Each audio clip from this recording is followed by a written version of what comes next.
I do philosophy. I don't do poetry, I do stand-up philosophy. The philosopher I'm doing, and this is thanks to James, so we're all going to mention you, James, you think. You suggested this last time. The philosopher I'm doing has a certain reputation for being very difficult. He's not so much difficult as liable to use a method of argument unique to himself. He'll argue by luring you into an argument, by boring you into it. He will bore you so much you will agree with him. But this isn't at his most boring. It is him at his most passionate. Immanuel Kant.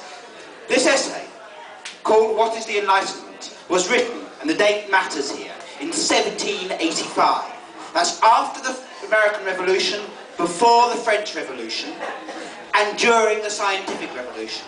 And you can hear all three of those voices in this piece. The other bit is that this is very famous, this essay, because you cannot decide when you hear it whether Immanuel Kant is the most reactionary of all thinkers you have ever heard about, ever, or the only true revolution. What is happening now? What is in the air? Can you not smell it? What is this enlightenment that we hear about everywhere? What? I will tell you. It is mankind, at last, at long last, after all these ages, finally growing up and learning in his maturity how to think and how to be free.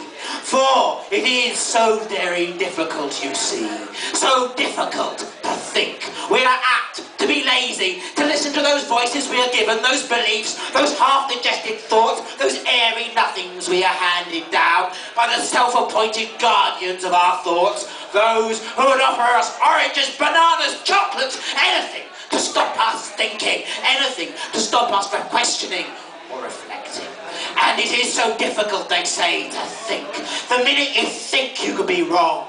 And this is our maturity, our confidence to critique, to argue, to be wrong, and to learn. Oh, we will make mistakes. Our first steps will go wrong, I'm sure of that. But we will learn, and learn afresh, and slowly, over the centuries, by reason's guide, we will become wiser. But be warned, my friends, my brethren in the Enlightenment.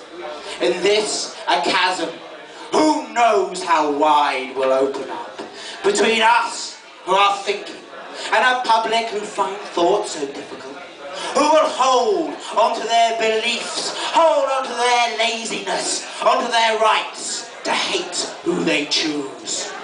Who knows?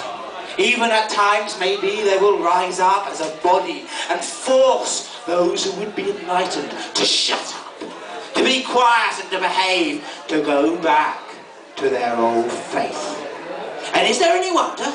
Do you not hear them everywhere? The voices that say, don't argue, but don't argue. Just go on the parade ground, says the soldier. Don't argue, just pay, says the taxman.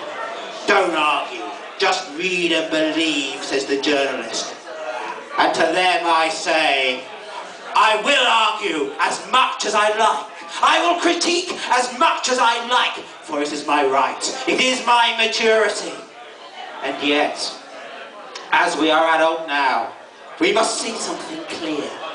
We have a right to critique, surely, but we have another right, a duty perhaps, in our private capacity, to behave.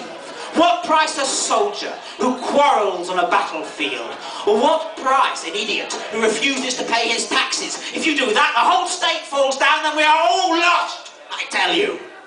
And what price a member of the government who, not liking a decision, squeals in public? Nothing. They are worth nothing. Our society stands and falls as we hang together. We then have the right to critique as we will.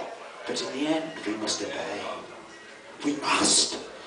But take this as your comfort, that often the best policies are enacted by those who are not zealots for the faith, but those who find other voices, even as they follow the laws, other ways, other humanities. And also know this, no generation, nay, No decade has a right to dictate to the subsequent years. We are free by right of discussion, by our right to change our minds and to change one another's. We cannot be bound. What then is the duty of a ruler in such a world? They must listen to the debate. Not take an opinion, not force their point of view on the rest. They should listen and learn. And once they've learned and listened to the stable opinion, act, for the state will be stronger. And this also I lay on them. They must guard our right, our freedom to discuss, our freedom to quarrel, our freedom to critique. They must not allow that right to be bought or turned into a mob, or owned by some owner of great organisations. We must be free to say what we will, when we will. For our enlightenment is not something we get by sitting under a tree and leaping up and declaring that we alone are enlightened. Nay! It is a process, a slow process of becoming enlightened that will take decades, centuries even. And be warned, we could all lose it. We could all return to the long quiet nightmare of our childhood, and that is why we must remember the words of the wisest of monarchs. Argue as much as you like, but in the end, obey. For in obeying your freedom lies, your true freedom. What price freedom based on action? My freedom to do what I like is merely my freedom to oppress you. What price? Far better, a freedom of thought. My ability to make you think anew, and your ability to make me think afresh. And this alone lies our freedom.